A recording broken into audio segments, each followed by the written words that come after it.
95% मसाइल मुत्तफक अलैह हैं और शायद 3-4 मसले कुल हैं जो कुछ 2-3 मसले अकायद के बारे में हैं, 2-3 मसले इबादत के बारे में, उसी में सारे उलमा जो हैं वो कुछ रद्द अमल में, कुछ जवाब रद्द अमल में, कुछ उसको साबित करने में, कुछ उसकी तरदीद करने में लगे हुए हैं।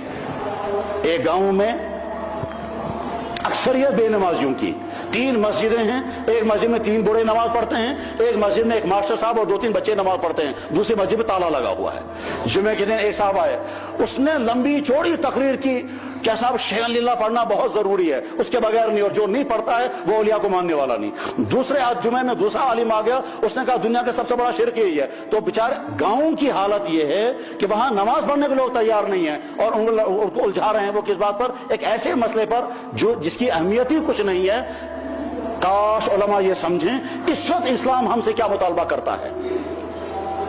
मेरे भाइयों, उम्मत गयाश के आलिमों को यह तय करना है कि वो उस कैटेगरी में आ रहे हैं जिस कैटेगरी के बारे में अल्लाह के नबी ने फरमाया कि इस आसमान की छत के नीचे बदतरीन मखलूक उलमा की मखलूक होगी, या उस कैटेगरी में आ रहे हैं जिनके बारे में अल्लाह के नबी ने फरमाया उलमा अंबिया के वारिस हैं। मीटर बना हुआ है, आज के आलिमों को फैसला करना है, बल्कि आज के हर तबके के हर आलिम को सोचना होगा कि हम उम्मत को क्या गजा दे रहे हैं, हम उम्मत को किस रास्ते पर ले जा रहे हैं। काश उम्मत के उलमा इस नुक्ते को समझें और जो असल इस्लाम है, जिस पर इस्लाम की बुनियादें, एक हदीस में फरमाया गया एक वक्त आएगा मेरी उम्मत उन चीजों के बारे में लड़ेगी जिससे मेरे दीन को कोई नफा होने वाला नहीं।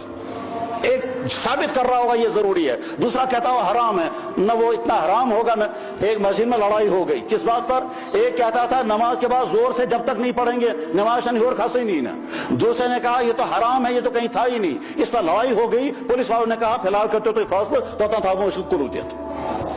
उलमा से इस्लाम का इस वक्त मुतालबा ये है, एक तो अपने किरदार को सही करें, अपने इल्म को पुख्ता बनाएं, अपने अंदर तकवा पैदा करें, इस्लाम की सही तशरीह करें और मौज़ूआत को तरजीही बुनियादों पर तय करें कि इस्लाम के जो तरजीही बुनियादों में जो मौज़ूआत आज के जमाने में होने चाहिए वो मौज़ूआत ले लें। मेरे भाइयों, कितने नादान होंगे वो अफराद जो इस बात पर लड़ रहे हैं कि कमरे में व्हाइट कलर करना है कि ग्रीन कलर करना है, और कमरा गिरने वाला है, चारों तरफ से इस कमरे में आग लगी हुई है, इस्लाम धड़ाम से गिरने वाला है, कुफ्र घरों तक दाखिल हो चुका है, टीवी के जरिए से फहाशी अंदर दाखिल हो गई है।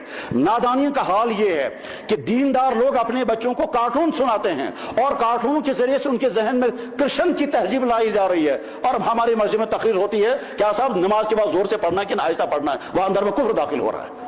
इस वक्त तो सूरत हाल यह है कि स्कूलों के अंदर वंदे मातरम कहलवाएंगे, स्कूलों के अंदर आपको कुफरिया जुमले कहलवाएंगे, हाथों में कुफ्र के धागे बंधे हुए हैं, कड़े लगा रहे हैं, यहां तक कि टीका करने के लिए औरतें तैयार हो गई हैं।